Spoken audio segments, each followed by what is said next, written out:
is in the title of Co-digestion as a tool for achieving energy independence, which will be presented by Dick Finger. The second one is entitled of Co-digestion using fat, oil, and grease for energy independence. This presentation will be co-presented by John Shawcraft and Paul Proctor. The last one is entitled of a case study of co-digestion at the East Bay Municipal Utility District. This presentation will be again presented by Dick Finger. At the end of each presentation, if we have time, we will have the Q&A sections, and you will have a chance to ask questions to each presenter. Also, after all the presentations are complete, time allowed, and we will have another Q&A sections, and you can ask questions to all the presenters. Now we will start on the first presentation, co-digestion as a tool for achieving energy independence. The presenter is Dick Finger. Dick has a bachelor degree in chemistry from the University of Washington and a master's degree in analytical chemistry from San Diego State College. He began work as a chemist with Metro in 1968, worked as a process control supervisor at the Renton plant from 1969 to 1996, and as West Section Manager from 1996 to 2005. He retired in July 2005, but continues to work on various projects as a self-employed consultant and as an intermediate employee. His areas of focus include wastewater process control, odor control, water reuse, and wastewater O&M. Dick received a WWTP Gas Coin Award in 1974 and PNCWA's Hatfield Award in 1986. He received the PNCWA President's Award in 1996 and 2007. He's a member of the WWTP Technical Practices Committee and has co-authored a number of WWTP Manuals of Practice, and as well as serving as a reviewer on a number of MOPs. He has authored and co-authored a number of papers which has been published in various WWTP journals. He is a life member of WWTP and PNCWA and a member of the American Chemical Society and 5S's. He holds a Group 4 wastewater operator certificate in Washington. Now let's welcome Dick to start his presentation. Dick? Whoops, maybe if I went to the right place. Plan again. Let's start this thing over again.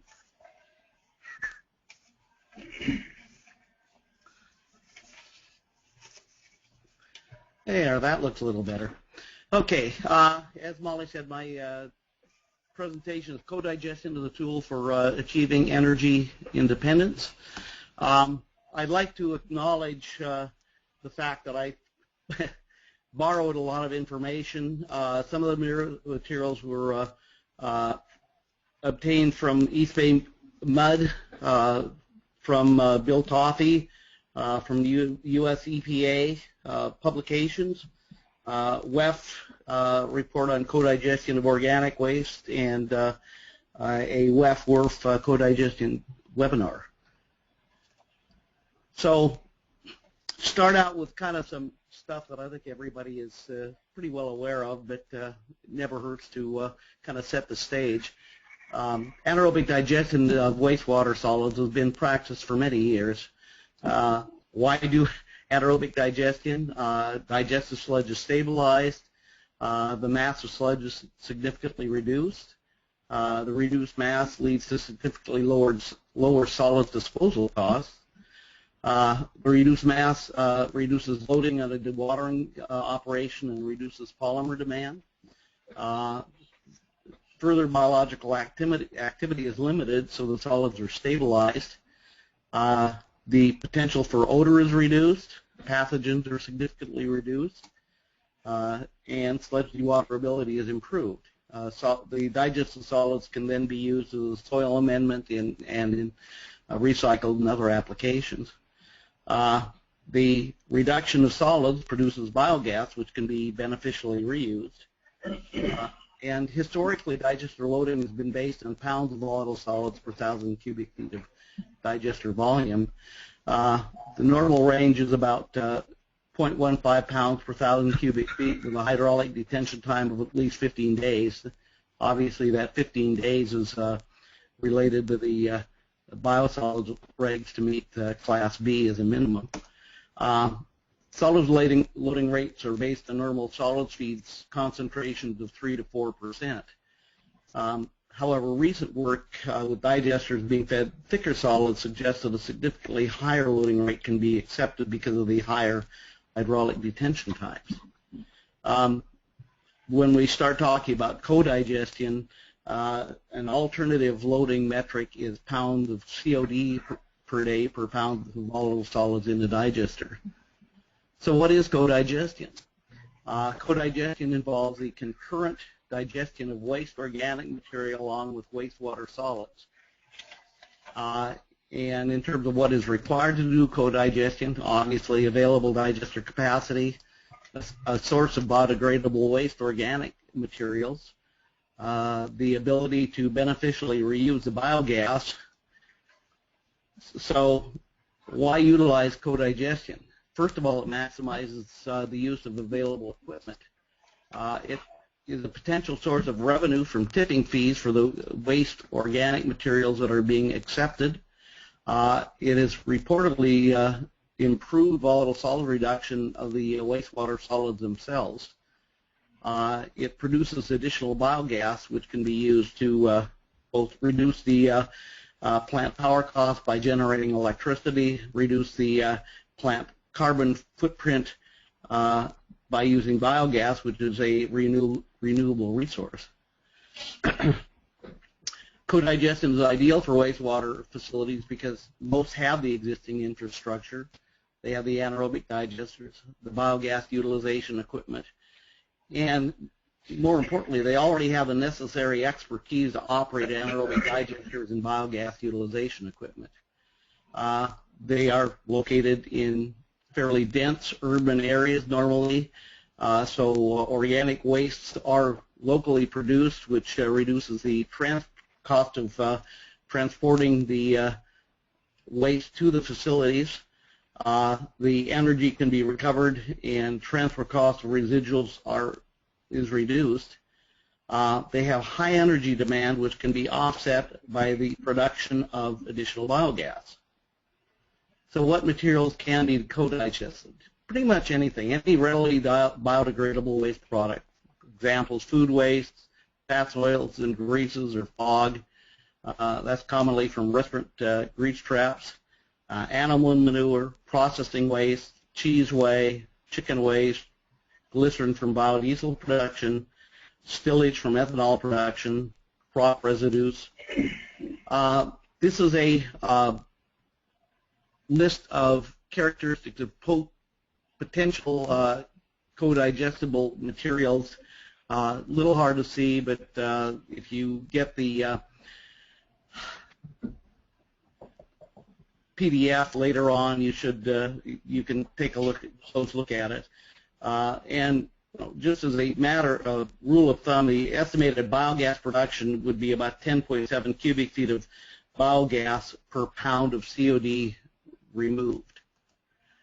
This is another example. This is a chart that was I borrowed from a WRF project, but it lists basic waste characteristics, solids characteristics of several treatment plants and various co-digestate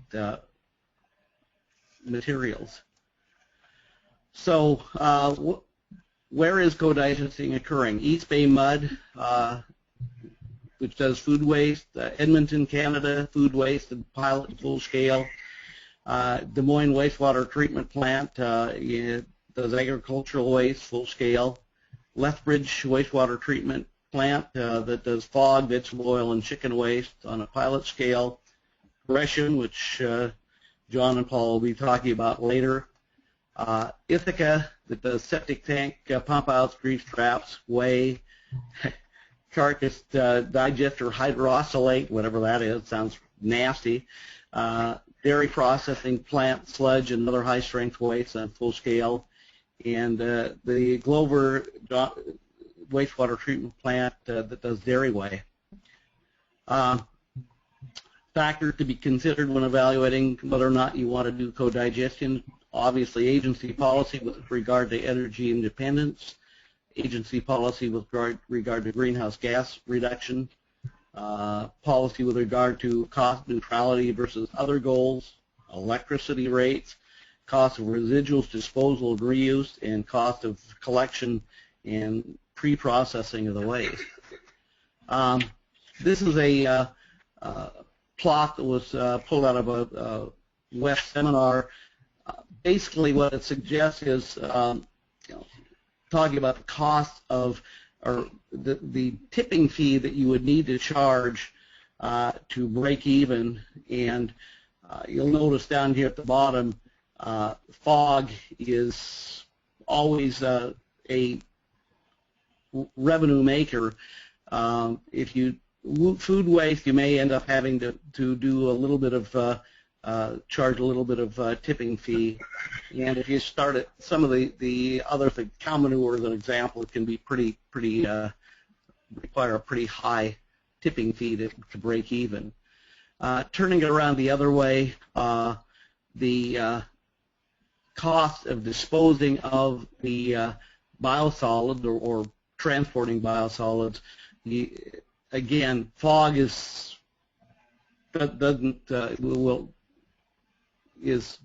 good on its own. You don't have to charge anything to more than break even. Food waste is pretty close, and again, some of the other things that have higher solids content, less volatile material, you would end up having to charge more to cover the haul costs. Co-digestion of waste products with wastewater solids has been well documented.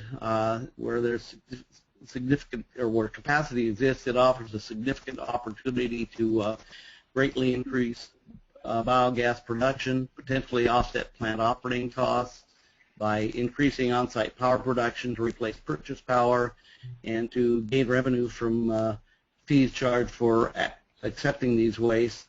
And where they exist, to generate renewable energy credits, and has the potential to make the plant independent of the power grid. It also helps meet greenhouse gas reduction goals, which, if that's something your agency is interested in, is another plus. Because of the highly concentrated nature of most waste, the increased organic loading does not result in a significant reduction in the hydraulic detention time. As a consequence, the digesters are able to operate reliably at the higher organic loading rates associated with co-digestion. And with that, I'll open it up for questions. Thank you, Dick. Now we have a couple minutes, so we will have Ben McConkey to host the question section. Ben? Have you received any questions?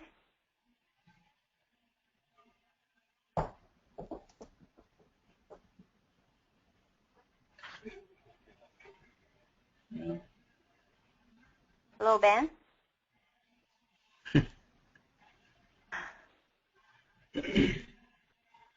Oh, well. Wonder if he's got himself on mute.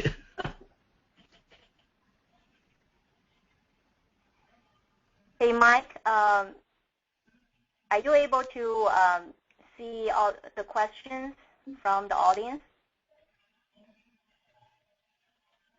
Don't have any. Okay. If we don't have any questions for the first presentation, we're going to continue to the next presentation. Next presentation is co-digestion using fats, oils, and grease for energy independence. This presentation, as I mentioned earlier, will be co-presented by John Shawcroft and Paul Proctor. John became a nuclear qualified naval electrician following his service in the U.S. Navy. He added 35 years of experience in the operation and management of wastewater treatment plants and collection. He holds Class 4 treatment and collection licenses in the states of Idaho and Oregon, and an Idaho water distribution license. John was worked for the cities of Idaho Falls, Boise, and Meridian, Idaho, followed by 5 years with Wastewater Water North America in Caldwell, Idaho, and Gresham, Oregon. John is a past president of the Pacific Northwest Clean Water Association and has been the recipient of many professional awards in his field. He received a bachelor's degree in environmental health from Boise State University. Another presenter is Paul Proctor. Paul is a native of Oregon, and he has been interested in protecting the environment sustainably. His first attending Earth Day event in Portland back in April 1970. After serving in the Air Force in Vietnam from 1970 to 1975, Paul was looking for a career that would allow him to move into the environmental field. Paul was one of the first to sign up for the associate's degree program at Clackamas Community College for the water technology program. Paul has progressively moved up and around through the years looking for new and interesting challenges in the field, and found him the second passion in life was teaching at workshops and the local community colleges. Paul was recognized in 2000 with the PNCWA Individual Distinguished Achievement Award, and in 2006 inducted into the Water-Centric Operators Club. Mr. Proctor is currently the plant manager for the City of Gresham Wastewater Treatment Plant. The public-private partnership calls for Water to manage Gresham's wastewater system that serves approximately 130,000 people and receives domestic, commercial, and industrial wastewater from Gresham and neighboring communities. The wastewater system includes the 20 million gallon per day treatment plant, biosolids management program, cogeneration operation, laboratory services, and 9 lift stations. The plant currently has a goal of reducing the plant's carbon footprint and working with the city to become energy independent by fiscal year 2015 or 16. Proctor has worked with Wastewater Water since 1993 and has more than 36 years of overall experience in the water and the wastewater industry. Now let's welcome John and Paul to start their presentation. Good morning. Thank you, Molly. That introduction, this is Paul, and if you see John's name pop up on your screen, that's because we're sharing a computer. But that introduction made me feel kind of old. So, it's good to be here today, and we're going to be talking a little bit about the Gresham experience. I also want to make a note, too, that currently John is the project manager for the Gresham project. I had the great experience of being here from 2005 to 2013 and received an opportunity for a new job in the company, and I took that. And John, as my APM, stepped into the position here, and so he's had the joy of running this plant for the last year and a half. Today we're going to talk a little bit about the Gresham experience over the last 10 years of where they started and where they're going to be going. Just to give you an overview of the plant, that makes Gresham kind of unique to be able to go into energy independence. It is service population, I think I heard Molly call out 130. I think it might be closer to that now. The city has been growing more recently. It's a typical conventional activated sludge treatment plant. The design capacity is 20 million gallons per day, but typically we're averaging on an annual basis about 13 million gallons per day. We have secondary activated sludge. There are no nitrification requirements at this time. We have a couple of anaerobic digesters. We use belt filter presses for dewatering our solids. The solids are hauled out to local farmland for beneficial reuse. The plant is disinfected with chlorine, and then we use sodium bisulfite for disinfection, or for dechlorination, excuse me.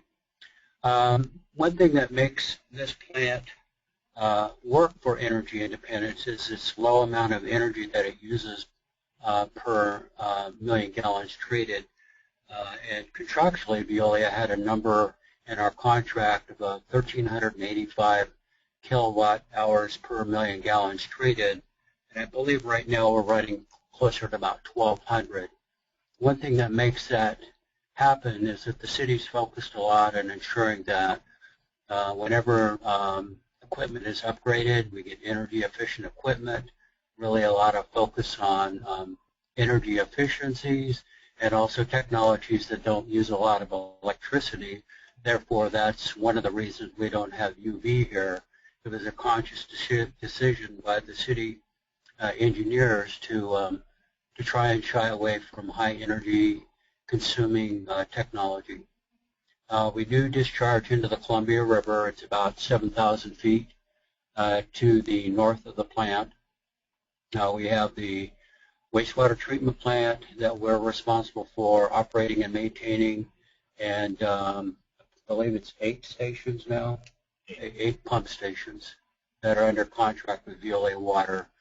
Veolia has been here since 2005, and we've developed a really good relationship with the City of Gresham.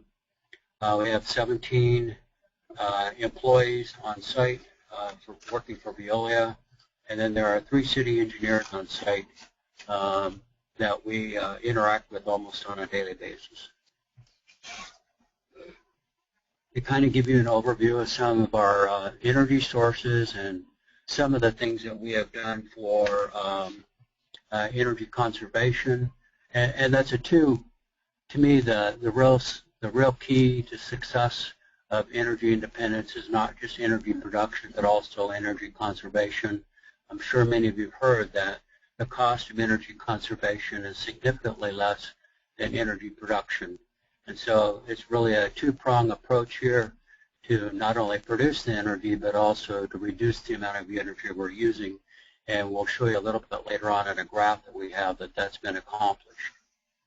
The current engine generator that we have is a 400 kW unit that was installed back in November of 2005.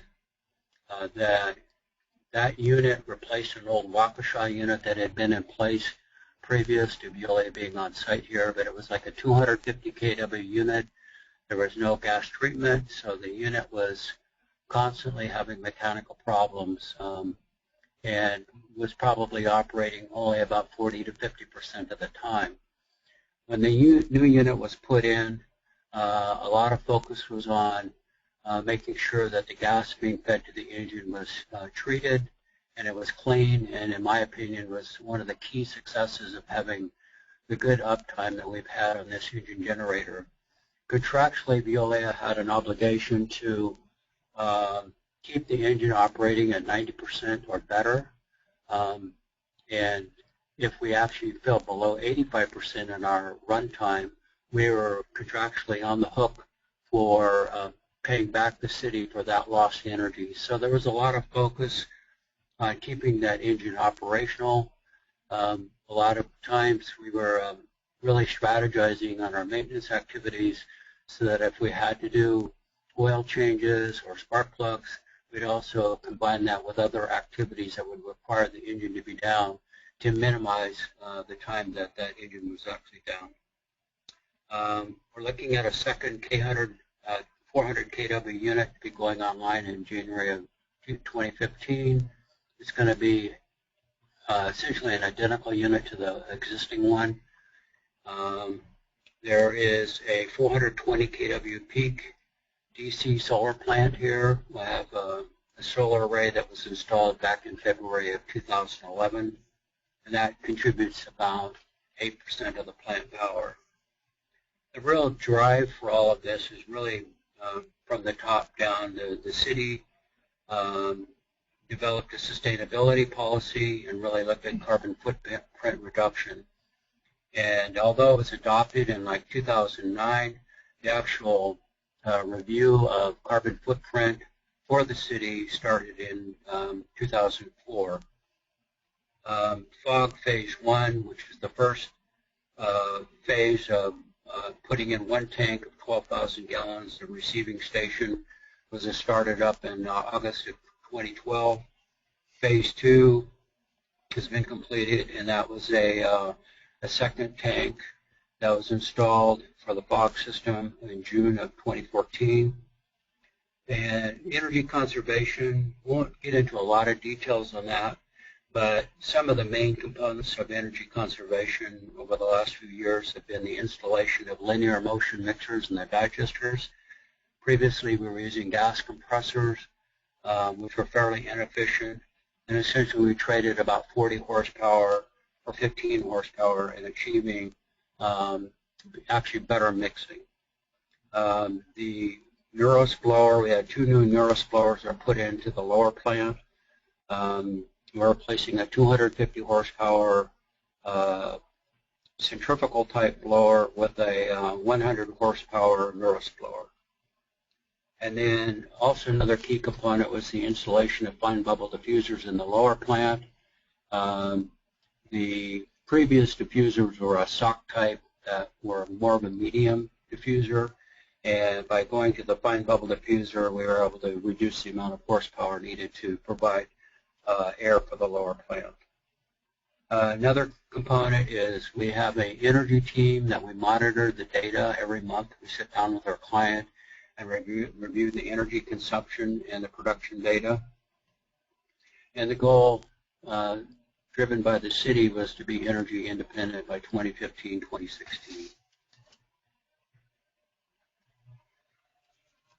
The sustainability policy is really what drove this for the city and ultimately for us here at the plant. It was really a top-down process. The city made a decision they wanted to be known as a green community and began working on the carbon footprint analysis back in 2004 and 2005. And then finally the sustainability policy was adopted by City Council in 2009. It was really about promoting a level of service and to the community that was healthy. It was promoting well-being. They wanted outdoor recreation. They wanted a stable, diverse, and equitable economy, and really protecting the air, water, land, and other natural resources, reducing the impact that we have on that. Some of the key sustainability goals identified in the policy was an 80% reduction in the greenhouse gas emissions by 2050, 100% renewable energy by 2030, zero waste in the city by 2020, ongoing protection of our natural resources, toxin reduction and elimination. And carbon footprint analysis really showed that the biggest footprint or the effect of the footprint was here at the treatment plant because we were the biggest energy user in the city. And so the goals of achieving sustainability really were going to be starting out with number 1 and number 2 being at the wastewater treatment plant. I guess that makes sense, number 1 and number 2 at the wastewater treatment plant. And and that was where the biggest bang for the buck would occur, is that we were the biggest user of energy, so the opportunity would very confined footprint in what could be done here to help the city achieve that goal. This is the original Caterpillar unit that was put in 2005. Like I said, this replaced an older Waukesha unit, 250 kW unit. This is a lean burn machine. Typically it runs, I think we're running around 95% right now, 96% uptime. And John will get into some more details on that. It's been a pretty good machine. You know, we've had some of the typical problems you would have with a machine like this with vibration for the wiring system. We've had to replace the harness. Some issues with the ice cubes and the control system that have vibrated out that had to be replaced. Replacing a few of the turbos, the pressure reducing valves. We had some issues with those, but again, nothing major. And we ended up getting up to close to 60,000 hours of runtime, and then we had to do a major overhaul. One of the key things to making sure that this engine ran for such a long period of time and keeping our maintenance costs down was, again, the removal of siloxane and the hydrogen sulfide. Really, when we opened this engine up and took a look inside, there was very little indication of severe wear on the machine, so it was doing a very good job. And then we did our regular PMs, and in fact, the oil was so clean we were able to extend the life of the oil changeouts, extended from every 1,000 hours to every 2,000 hours. And that's helped reduce the cost on the maintenance of the unit. In fact, when we did an analysis on that, we found out the biggest expense over the life of the engine was actually the oil changes. So that had a big impact by extending out the life of the, extending out the PMs for oil changes. Some of the key numbers in our cogeneration. We've been at about a 93% runtime since 2005, so we're only off about 48 hours per month. Currently at 96% runtime at max power output.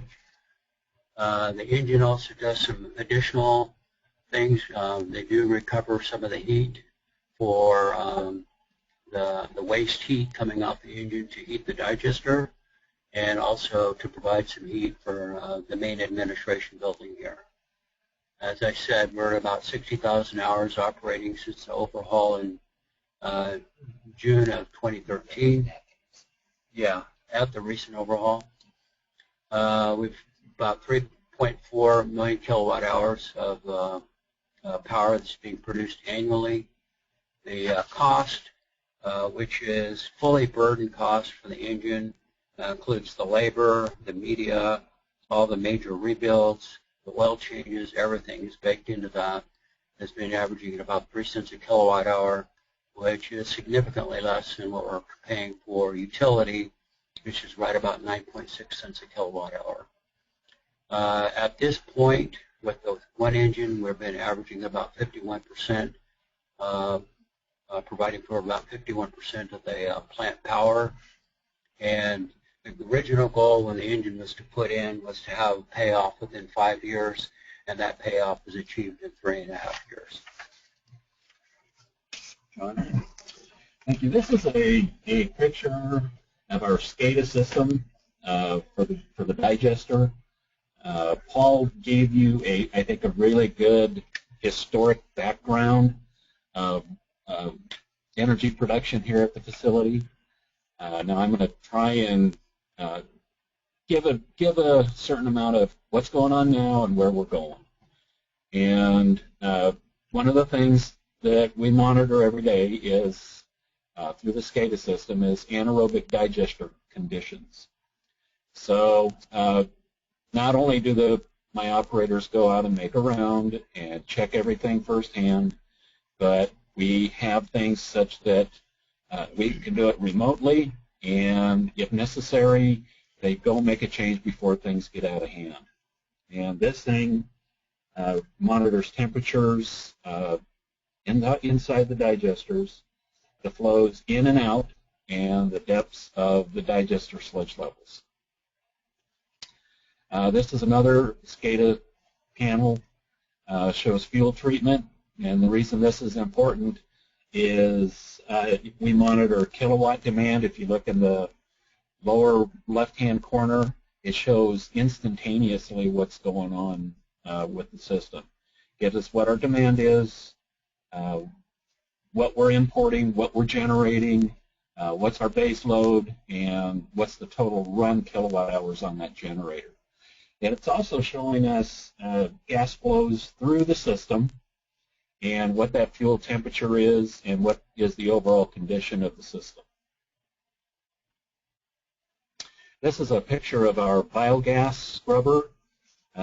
These engines are robust, but they do last longer if you feed them clean fuel. So we're using iron sponge to take out hydrogen sulfide that's a byproduct of anaerobic digestion. And it takes it down to less than 100 milligrams per liter. And it also, we use a siloxane scrubber. And the siloxane is an air pollutant.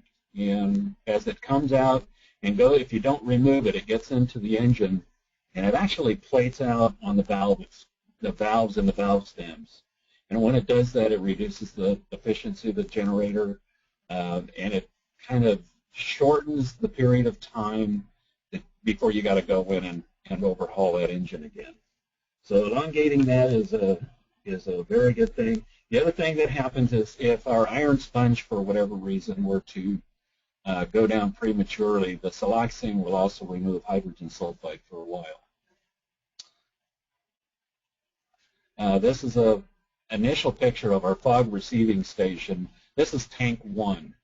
And when it went online in August of 2012, we took a picture of our first hauler to come in and hook up and empty a load. And we've been looking to get about 10,000 gallons a day. This tank number 1 has a capacity of 12,000 gallons, but it's a working capacity of only 10,000. There's 2,000 there that we keep in reserve just to make sure we don't overflow. The tank mixing is done by pump, and the fog, after it's mixed, heated, it heats it up to, I believe it's 110 degrees, and then we inject it into the primary digester. What we've seen so far is we projected 30 to 50%, and we're right in that ballpark, maybe exceeding just a little bit, around 55%. This is another thing that the city has come up with. Alan Johnston, our leading engineer, designed this data dashboard, and we get this. I can go into the computer system, get it anytime I need it, but we go over it every month. And some of the things that it's important to note is that as we keep track of how much fog is actually being delivered, and we need to know that because contractually we have 3 haulers, and they're required to give us a certain amount per day in order for us to maintain the operation of the system. And also it shows us what our tipping revenue is. We started out with a certain goal of at least $10,000 per month, and right now we're at 20, making 20,000. You see the tip fee revenue. And another thing we keep track of is things like feed rate, solids feed ratios. And here's page 2. Keep track of the fog pH coming in. If you look at it, it's right around 4 to 5, which coming out of a restaurant interceptor is not unusual. The one thing I will note here is that the digester volatile acid alkalinity ratio is incorrect. It's showing it at about 0.06 to 0.07, and in actuality it's half that. We're actually running about 0.34 to 0.35, 0.38. It did stabilize high, but it is stable, and we have since made that correction, and so things are going very well with that. The fog receiving station, by the numbers, obviously the fog receiving study was completed with a grant. And I think, Paul, why don't you cover the historical piece? Yeah. Well, phase one, again, they wanted to do a feasibility study to see, does it make sense to bring in fog? Can it be paid for with tipping fees? And will it produce enough additional gas to the point where you could add a second engine generator to make the plant go energy independent? And the feasibility study did show that it could happen. Phase one was completed for about $1 million. The initial bids that came in for phase one were significantly higher than what the original engineer estimate was. So they had to go back and do a little bit of value engineering to help reduce that cost. Phase two construction has since been completed for about $1.2 million. And some of the key things for the city is that they've been very aggressive on getting Energy Trust grants and Betsy grants to help offset some of the cost of these systems. Phase one was bringing in about 10,000 gallons a day. Phase two really doesn't bring in any more solids, or it just gives us the capability of flexing a little bit more so that we can feed at a more consistent rate. And that's one of the, to me, the key components of successful fog injection is to have it consistent so that your digester is not getting shock loaded. We've had times when that's happened, and that's where you'll see the digester get very unhappy when you start overloading it. And then the tipping fee is about $250,000 a year, and about $20,000, currently at about $20,000 of avoided utility costs. It's actually a little bit higher than that right now. In July of 2005, when I first started here, we had the Waukesha unit was down, and we received a bill that was about $44,000. And I think the most recent utility bill, they've been under $10,000. So these are real dollars. It's not to say that it's free. I mean, obviously you're paying for the cogenerator cost, but it's a significant reduction in what the city is paying for utility rates and for electricity. Right. This is a picture of a plugged grinder. One of the initial problems we had when we started the system up was that the people who were delivering the fog stuff, the fog hadn't quite learned yet that this kind of material can't come into the facility.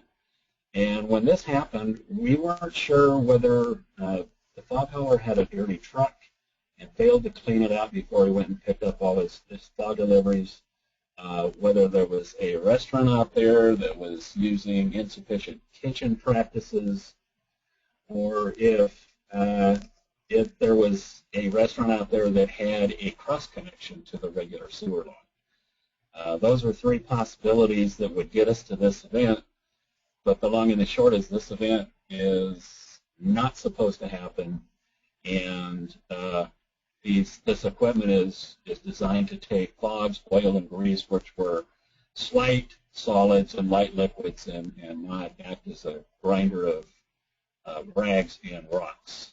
So this is definitely a problem, and we've been working on it ever since. We have 3 contract haulers.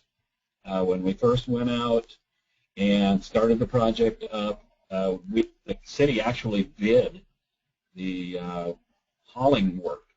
Said, you know, what can you pay us to come here and give us this fog? And it settled on 8 cents per gallon was the high rate. So that's our income, or actually the city's income, for accepting fats, oils, and greases from restaurants. There is a wide variety in the percent solids. We've noticed that as well. We have in contract with the haulers that they're not to exceed 10% solids, but we've had instances of 4% and we've had instances of 20%. The 4% just means we need to feed more of it to get the same gas production out, to get the same amount of electricity. But when you get upwards of 20%, what happens is as you pump it in, and if you pump it in at the normal rate that you would say of something of 6%, we basically overfeed the digester, and then we've had several rapid expansion events because they've been overfed by this high concentrated material. So there is a downside to having the high stuff come in. It actually makes great gas, but it's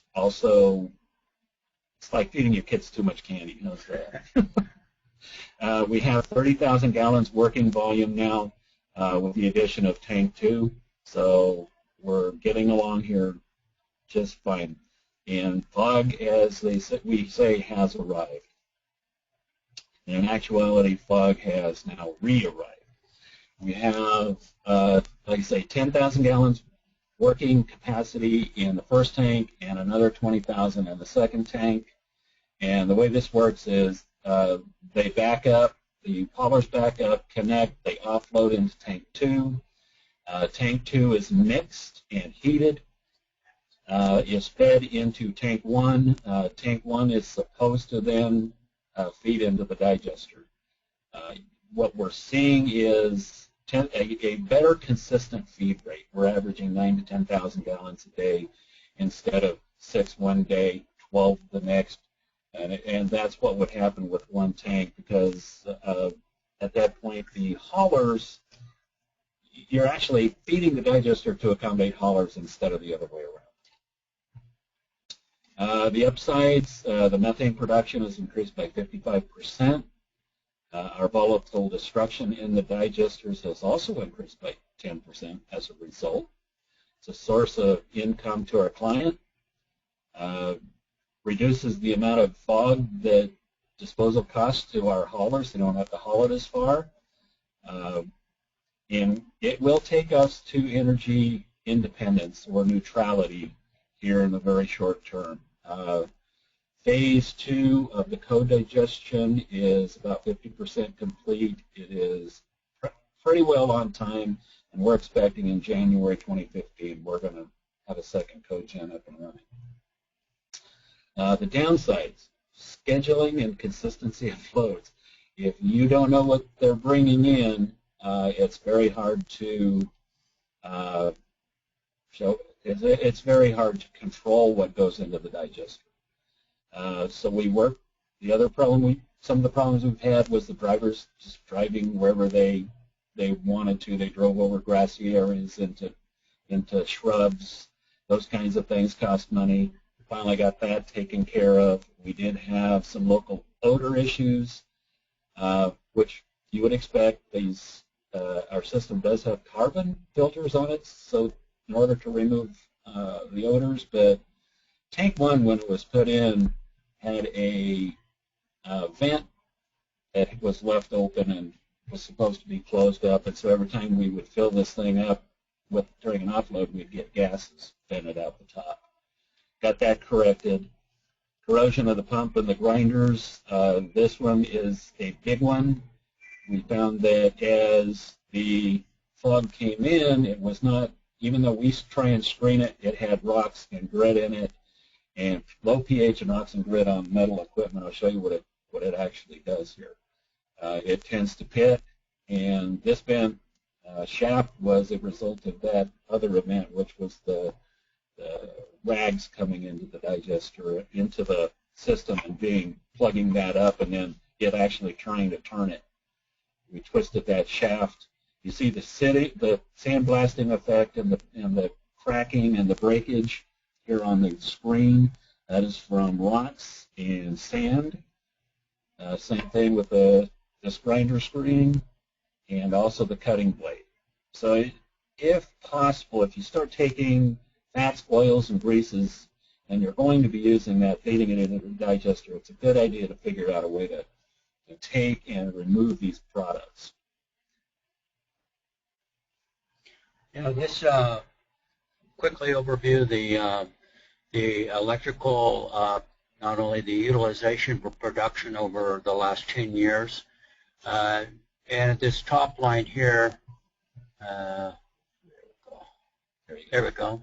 This top line up here is the goals that we would set with the city. These were original contractual goals, and then we got down and just start reducing the amount of energy that's targeting our goals.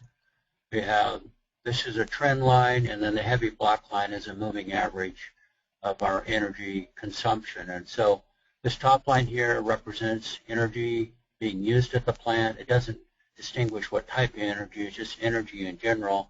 But you can see that over the 10-year period of time, we've actually reduced the amount of energy probably about 15 to 20%. And you can see they're holding it very tight here in the last several months. Down below, this is our energy production chart, and in the, or the energy source, I should say. And the blue represents the utility power, the red represents cogenerated power, and you can see, and in the yellow, and back in February of 2011 was when the solar array went online, and you can see the annual effect of summer and winter. But again, the solar array is an integral part of the contribution of energy production here at the plant. And this is a pie chart, just shows that about 51% of the energy is cogen, it's the red. 40% comes from PGE, and the 8% which is solar. And it shows the relative costs. So far we've generated over 26 million kilowatt hours with the cogenerator since this came on in 2005. The 5 receiving station is up and running, both phase 1, phase 2, and our gas production is up 40 to 55%. And why that's important is we can run one cogen without fog, but with a second cogen coming on, we require fog in order to operate. We've traded over 1 billion gallons in that interim without a permit violation, and it's cost the city about $8 million in construction, $2.2 million of which is grant money. Accomplishments, 15% reduction in energy consumption, which is very important, 50% increase in the energy production, and 76% of all that energy that was used is sustainable. It's going to be 100% as soon as we bring in that second cogen and we go energy neutral. The cogen, currently we're at 51%, and we're headed to 100. The food waste, Dairy Gold is one of the good ones. It's almost 100%. It's in the 90% fossil, so it burns up really nice, and it's a good source for the digesters. But that's the one that if you get too thick, it tends to cause rapid expansion events, and you get sludge on the ground that way, which really bites. We have the other. We've tried all these others to one extent or another. The two that were kind of interesting, and I'll cover real quick, was the cherry brine. The cherry brine was a bit salty, tended to try and kill the digester out. The other was the sugar waste from vitamin pill. That one we put in. It took about 3 days before the digester reacted to it, and then we got a big spike in gas production. And so it's not. It takes some prep work to use that. Next steps is to continue our energy management meetings monthly, keep track of where we're at. Cogen Phase 2, due to be completed in January 2015, hopefully hit net zero by beginning of February 2015, excuse me. And we are going to continue to look for energy conservation projects. And we'd like to acknowledge Alan Johnston, the senior city engineer. He's co-author for this, and he also advised us on all of it. Thank you. Now it's question time. Thank you, John. It is, and you have a few. So, question. Total methane gas production per day. Okay. we have that in? I'm going to back this up just a little bit. It should be on our. Yeah, it was on one of your SCADAs. Yeah. Biogas production right now is about 350,000 cubic feet a day. If we take just the plant, just what comes down our sewer line, and take the fats, oils, and greases that we skim off the primary clarifier, plus the regular settlables, we can make about 180,000 gallons a day, or cubic feet a day, 180,000. But we need another 100 to run two cogens. Yes, sir. Okay. So yeah, the question here was what percentage is used to produce energy and how much is flared off currently? Yeah, currently right now we're burning about 180 and we're flaring about 60 to 80,000 a day. And what gas? Go ahead. Yeah, I think that answers that. What gas pressure is required at the inlet of the engines, and how do you achieve that? I'm not exactly sure what the feed pressure is required to do, but I know we have a feed booster pump. It's about, you know? 4 to 6 psi. Okay. I think. Yeah. After it comes off, the gas comes off the digester, goes through the cleaning system. It actually, we cool it because the engines are temperature and moisture sensitive. So we cool it, remove the moisture, and then we actually pressurize it and feed it into the cogens. I think it's around 2 to 3 psi. It's not very high. Yeah, that's pretty consistent with our cogen here. So a couple pounds, and let me get here.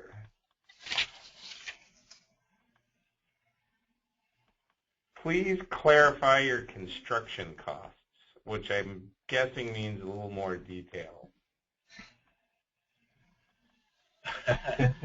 Well, that's a tough question because, you know, I have a number of different projects. I think the $8 million. The $8 million would be both phases of the FOG. It would be the initial cogen. It would be an overhaul of the existing. Well, that wouldn't be it. We would be the addition of phase 2. Yeah, and then the equipment, energy reduction equipment, which would be the linear motion mixers, the Neuros blowers, and the new fine bubble diffusers in the lower plant. I think the real message here is the aggressiveness of the city has been on getting these grants, and that to think that you're getting 25% of your construction being covered by these grants has been pretty significant, and a real great story there. Fair enough. Has this had any effect on your rates for your customers? Actually not. The City of Gresham has not had a rate increase in the last 5 years and is not, at this point, looking for one. It's really stabilized rates. Again, providing the level of service at a defined price, and they've been very good at keeping their rates some of the lowest in the area.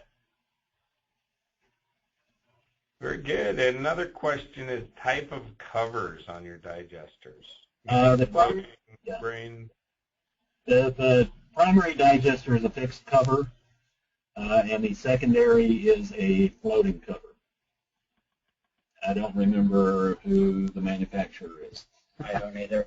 Just so you know that the digesters are actually used for the gas storage, so we don't have any additional external dome or anything, pressure vessel or anything like that. We just use what's in the digesters themselves. So again, that limits the amount of capacity for the engines. So again, ongoing production has to be relatively high, and management of the engine production and gas utilization becomes really important for the operators to monitor and control that. That's also why the feed rate to the digester becomes critical. Yeah. Okay, that's all the questions I got for you guys. Okay, thank you. Thank you. Okay. Now, Dick, are you still available? Because I know you're coming back on in a minute. in getting there. I certainly hope so. Yeah, there was a question that came in late, near the end of your last presentation, just on examples of plants generating electricity with this. And I know you had several in your presentation, and of course we just got up to speed on Gresham, but some other plants possibly? Yeah, it's fairly widely used, and I certainly could start out with the West Point Treatment Plant that has been doing cogeneration for quite some time. The City of Calgary in Alberta is doing cogeneration. Some plants, I mean, the King County South plant has the ability to do cogeneration. They also have an alternative, which is to scrub the gas, and they sell it to the Puget Sound Energy, inject it directly into the pipeline.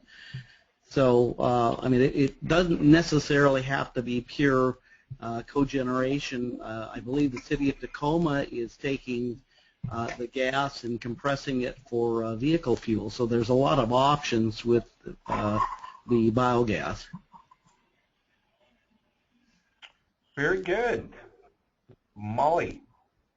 Okay, now we will have Dick to start his last presentation in this webinar. It's a case study of co-digestion at the East Bay Municipal Utility District. Dick, are you ready? Ready as I'll ever be. Okay.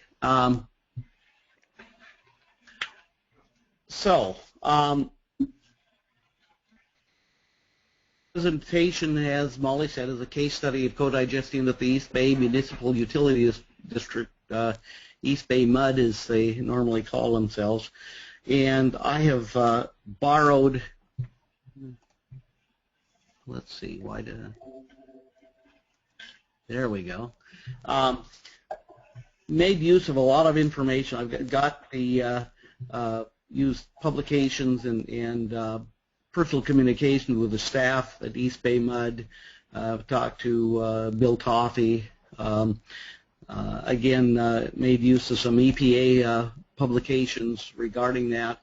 And I do not have direct experience with East Bay MUD. I've worked with them off and on and know a number of people there. So they sent me their presentations, and then I've kind of massaged them. So East Bay MUD provides water and wastewater services. They have a water system that serves approximately 1.3 million people, has a service area of 331 square miles. Their wastewater system serves a population of 650,000 people, has a service area of 88 square miles, and this is a map of the service area, and the wastewater area is in the hatched portion. Their liquid stream consists of primary treatment for up to 320 million gallons per day, secondary treatment for a maximum flow of 168 million gallons per day. They have storage basins which provide plant capacity for short-term hydraulic peaks up to 415 million gallons per day. And on average, they treat about 71 million gallons of wastewater every day. The liquid stream processes include influent pumping and coarse and fine screening, grit removal, primary treatment with solids thickening, high purity oxygen secondary treatment, secondary clarification, disinfection with sodium hypochlorite, dechlorination, water recycling, and then their solid stream process includes secondary solid thickening using gravity belt thickeners, anaerobic mesophilic digestion of the blended primary secondary solids. The digested sludge is dewatered with centrifuges. They reuse the biosolids in agriculture and for landfill top covers. And they have their on-site cogeneration of electricity. So why was co-digestion feasible at East Bay Mud? Their industrial loading had dropped as industries had relocated. They had excess digester capacity available due to the departure of a number of major industrial dischargers. There was ready access to a major interstate highway network to accept waste by truck. There were economies of scale owing to the large plant size required to treat waste from a large metropolitan area. There were limited alternatives for waste treatment by the private sector in that geographical area. And as I mentioned earlier, the utility had the equipment and expertise to perform preliminary research at a bench scale to determine acceptable loading rates, identify any problematic components, and demonstrate treatment for new waste streams. And they had the expertise on both the anaerobic digestion and the cogeneration already. So why would they do co-digestion at East Bay Mud? In 1985, they installed a power generation system with three 2.15 megawatt internal combustion engines. Until the early 2000s, their average generation was approximately 2.5 megawatts, or about half of the on-site demand. The California energy crisis of 2000 to 2001 raised electric rates significantly and resulted in the initiation of various energy conservation projects at the plant. And as John and Paul mentioned earlier, if you're really looking at energy independence, it's not just generating more electricity, it's looking at minimizing your electrical use within the plant. As a result of the work, East Bay Mud initiated a master plan which decreased the average annual demand from approximately 5.4 megawatts in 1999 to approximately 4.5 megawatts in 2005. The master plan focused on both reducing demand and increasing supply to maximize energy generation and electricity exports. It also addressed maximizing the value of electricity sales and reducing the cost of electricity imported into the plant. So this is a graph showing the effect of their energy conservation program, and as you can see from 99 until 2011, that's the last data I had on their conservation program. They had dropped from about 5.5 to about 4 3/4 megawatts, and I'm assuming that they actually probably had some population increases, so it's a pretty significant reduction just through conservation. So their co-digestion process development program, in 2002, they initiated the trucked waste acceptance program to take delivery of high-strength waste directly to the digesters. That required that they develop a rigorous acceptance criteria program to ensure process integrity, and this is something that was also alluded to earlier by John and Paul, that if you got inconsistent quality of the product coming in, you can have real operational problems. So having that as a focus is really important. Conducting research and digester pilot studies to ensure process stability. The evaluation of impacts to other wastewater treatment processes and equipment from the side streams.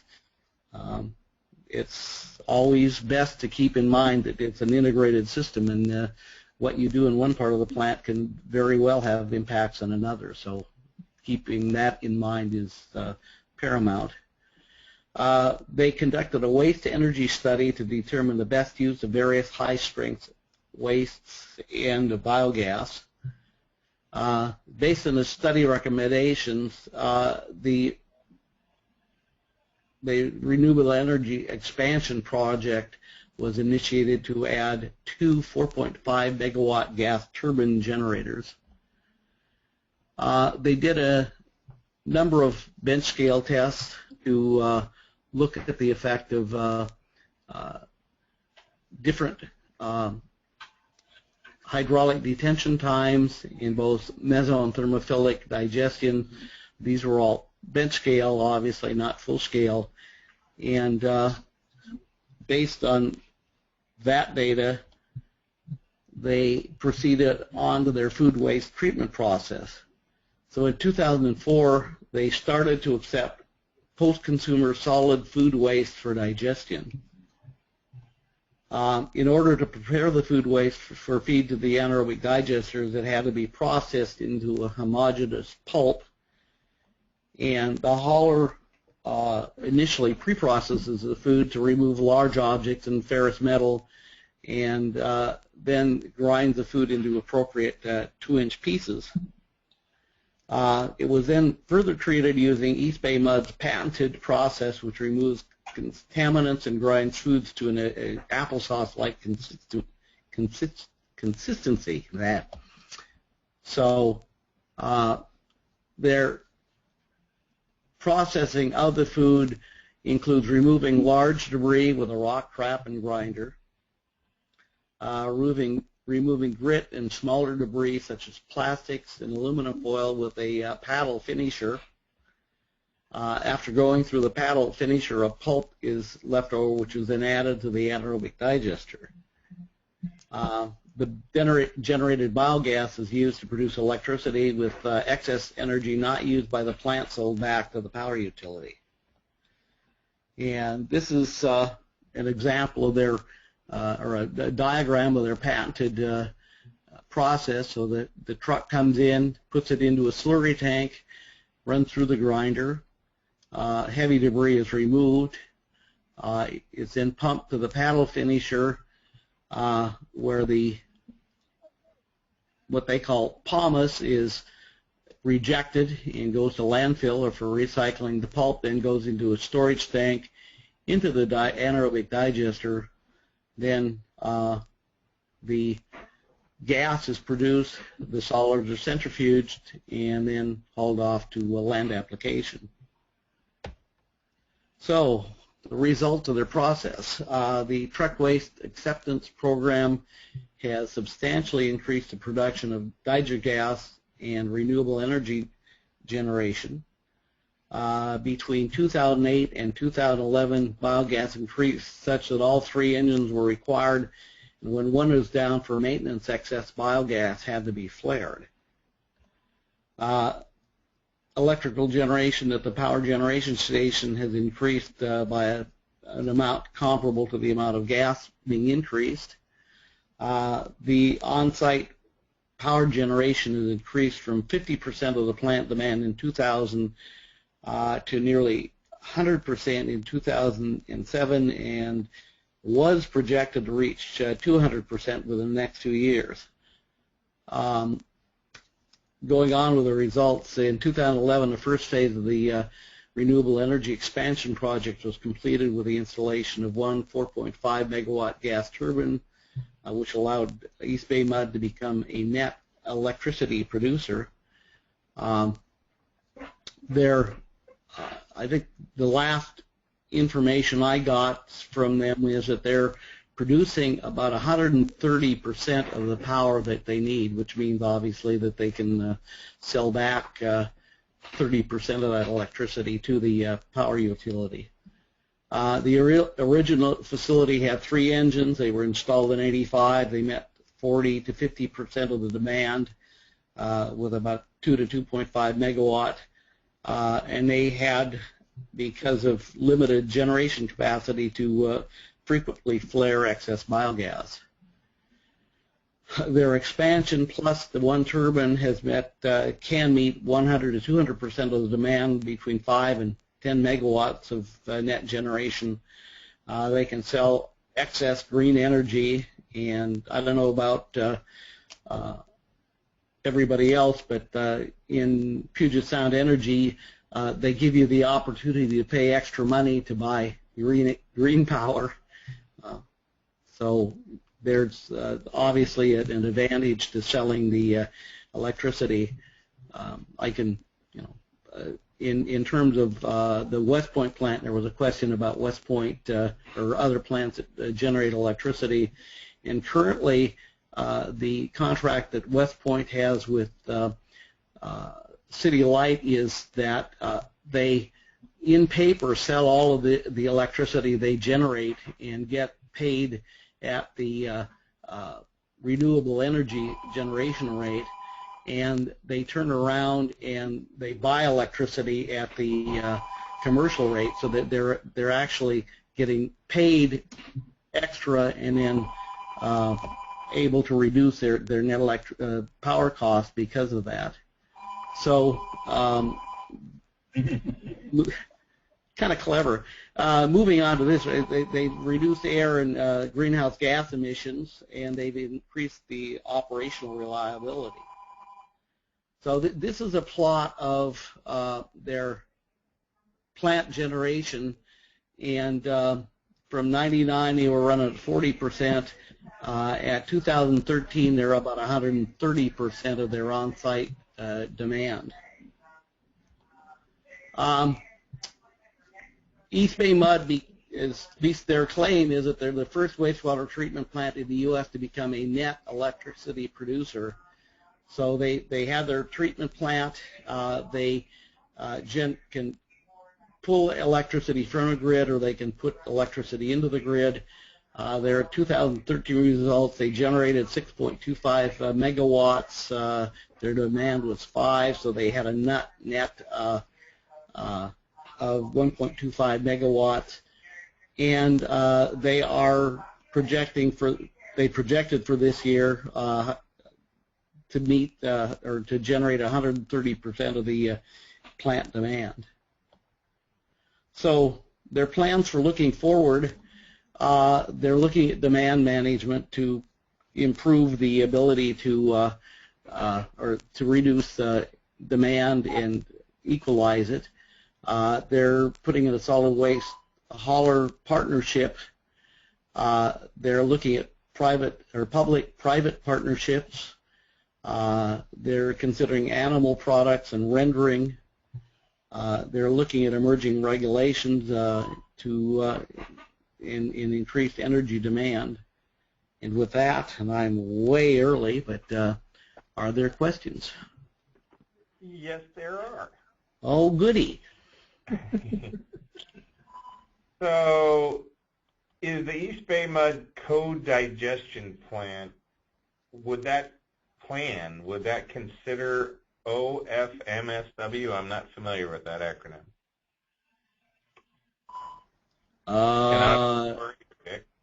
I have no idea what that is. There's also a question that maybe needs a little more fleshing out. An advanced co-digestion model was implemented to optimize biogas plants. How would that support your advanced applications? And those are two questions. I might need a little help from the sender. Right. Yeah. Yeah, and again, in terms of East Bay Mud, I have general knowledge and have corresponded with the folks there, so I know what's going on, but I can't speak specifically.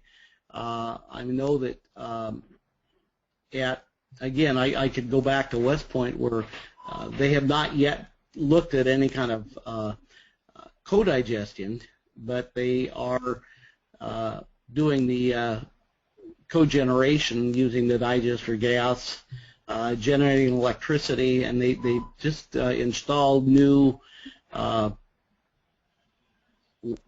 think they're Caterpillar reciprocating engines for generation. They've been doing cogeneration since probably about 1965, and then they finally the engines wore out after multiple rebuilds and were replaced.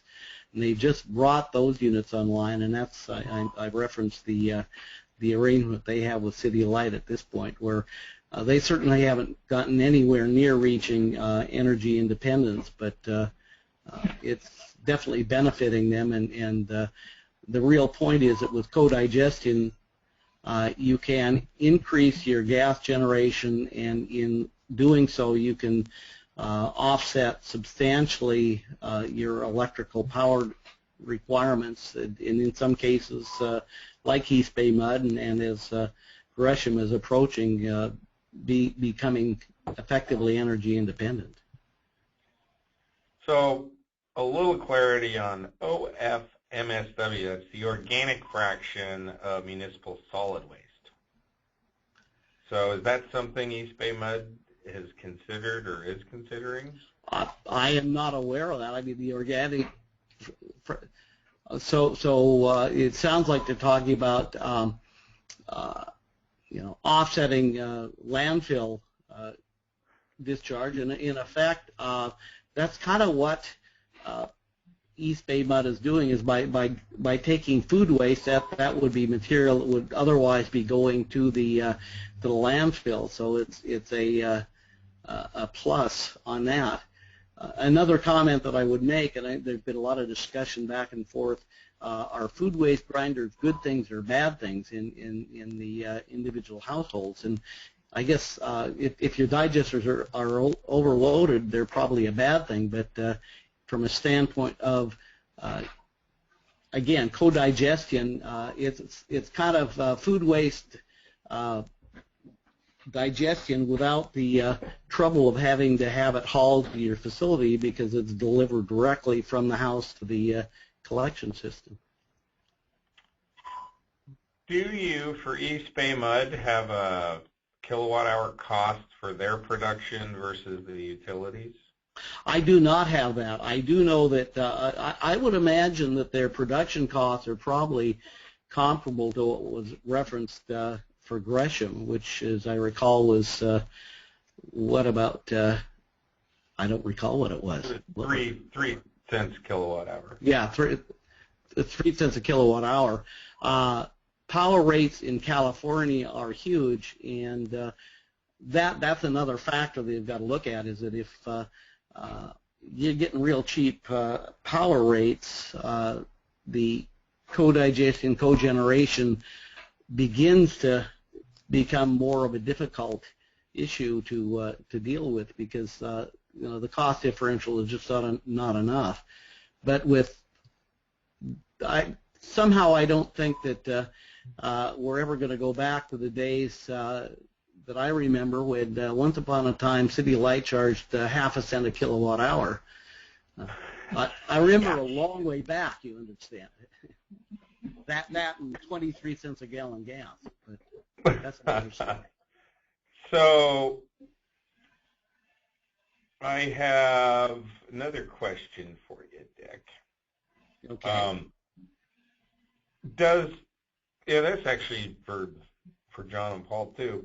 Does co-digestion have impact on your biosolids classification, like your final product? As far as I know, as long as, well, okay, if you actually push your HRT down below 15 days, then you would no longer qualify as a Class B biosolids. But other than that, it should, I mean, whatever you're doing to achieve your biosolids classification, increasing your loading, as long as it doesn't, drop you out of that treatment level, should not affect the classification. Hi, this is John. Just to respond to the question, we were a Class B dewatered biosolid going to land application before, and we still are. If anything, we see a slight increase in the amount that we're producing, but otherwise, nothing. Same old, same old. Yeah. And I think that the point is, it kind of depends on what you're bringing in for co-digestion. Fog doesn't add a lot of solids to the mixture, so you're getting mostly energy. If you start bringing in like food wastes or other more bulky wastes that have a higher suspended solids concentration, then you are going to see obviously an increase in your biosolids quantity, and that was another reason why, depending on the quality or the solids content of the materials you're bringing in, you may have to look at the tipping fee that you're charging to cover part of the cost of the biosolids haul and treatment. Okay. Question for Dick about East Bay mud. Do you know if they took a look at microturbines instead of in conjunction with while they were developing their project rather than engines? I think that when they were originally bringing the engines, microturbines weren't that big of an issue, but if you look at the size of the generation capacity, they went directly to turbines for their next upgrade. Right. Microturbines really don't make a lot of sense for large generation capacity. It's they're more applicable to facilities that have a relatively reduced quantity of biogas, and so they can't achieve the generation level of a turbine. Very good. I guess I would also throw out there the issue of gas treatment is significant, and it can become more significant depending on where you're located. We in the Northwest, at least up in the Seattle area, are very fortunate that basically all of our water is surface water and has very limited sulfate concentration. So the digester gas in a typical digester up in Seattle is probably going to have between 100 and 300 part per million of hydrogen sulfide. If you go down to Southern California or places that have higher sulfate concentrations in their potable water, you can see substantially higher hydrogen sulfide concentrations. I know that in Calgary, they're currently looking at the hydrogen sulfide levels of about 3,000 milligrams or 2,500 milligrams per liter, and so they're putting in a pretty more robust sulfide removal system than, say, just a straight iron sponge, because you'd burn out the iron sponge fairly quickly. So this is probably for all the speakers. Have any other wastewater plants become energy net zero since East Bay mud? I know get close here. From my perspective, I'm not aware, but then it's certainly possible. It's I believe there are plants in Europe that have done this, but I'm sure if you wanted to find out, you could probably do a Google search and find out if there are. Paul and John, you're up. There's an organization that is accepting food waste in the Portland, Oregon area that is used in the process of making compost. Do you foresee where more of these organizations will outcompete for the food waste that your organization is using for additional gas production?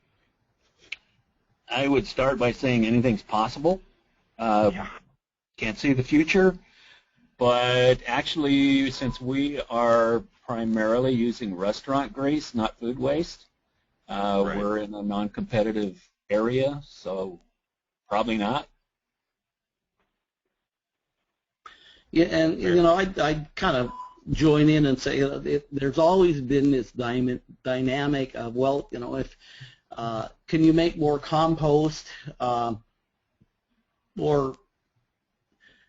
and if at some point you're going to reach the maximum demand for compost, and I think we've got more opportunities to deal with biosolids than that, and we also get the advantage of the biogas that we're generating. So it's not, I don't think that it's as big an issue as you might think.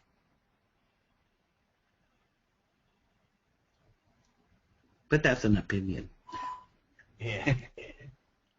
And there's another question,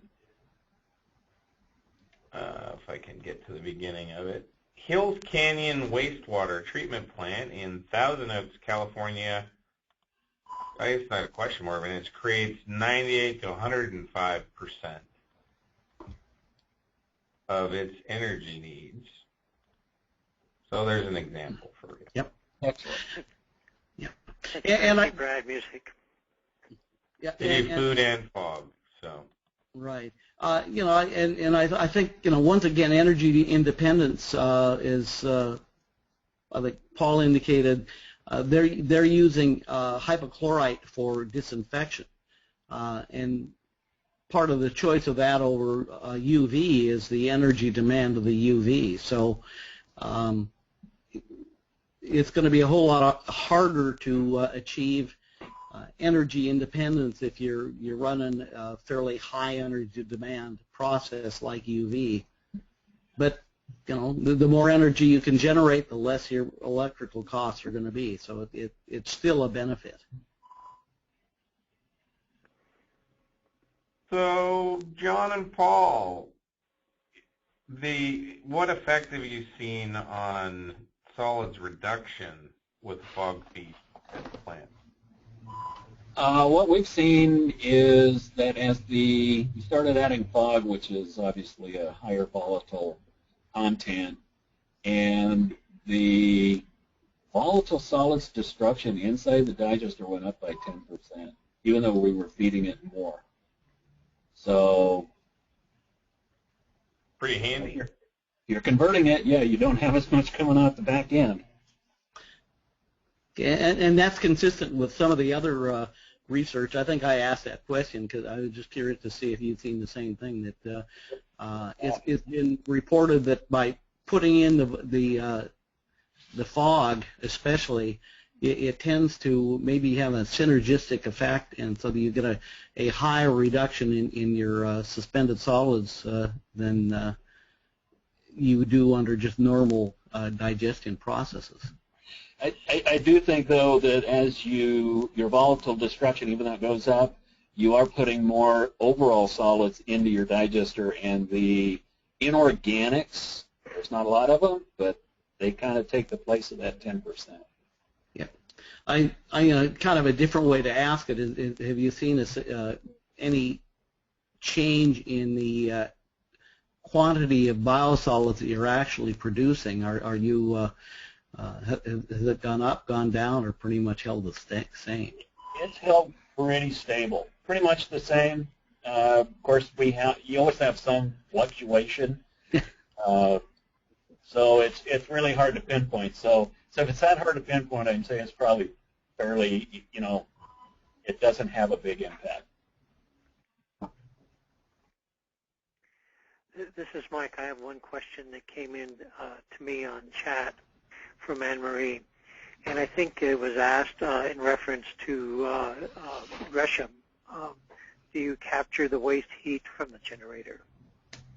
Yes, we do, and actually we use the waste heat coming off the cogen to heat the digesters and certain other wastewater buildings throughout the plant. The admin building is heated by that waste heat, the solids building, and also both both lower buildings. So you put to use. Yeah, I guess I would just add to that one. I mean, if you're doing electrical generation, clearly engines, any way you generate electricity is going to have a lot of waste heat associated with it, and there are generally lots of places that you can use that waste heat. Certainly heating buildings, heating digesters are options, and it effectively increases your efficiency by doing so. So for all the panelists, what is the lower limit on facility size for implementing co-digestion and cogen? Is a general limit of 5 million gallons a day? You know, that's an interesting question. I don't know that there is one. I think the biggest hurdle to overcome is going to be cost of putting in the equipment. There's plenty of restaurants out there, even in small towns. So I think the solids are out there to be utilized, but getting the equipment in could be problematic. So I'm sure there is a threshold, but I am not certain what it is. Yeah, and I would add or agree with that. I think that the real question is capacity. Generally, before you started talking about co-digestion, I think there was a lower limit in terms of electrical generation for a treatment plant based on the digester capacity and the amount of gas that you could produce.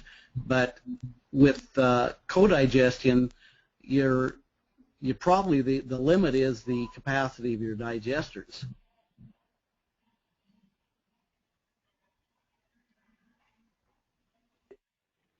And that's what I got for questions.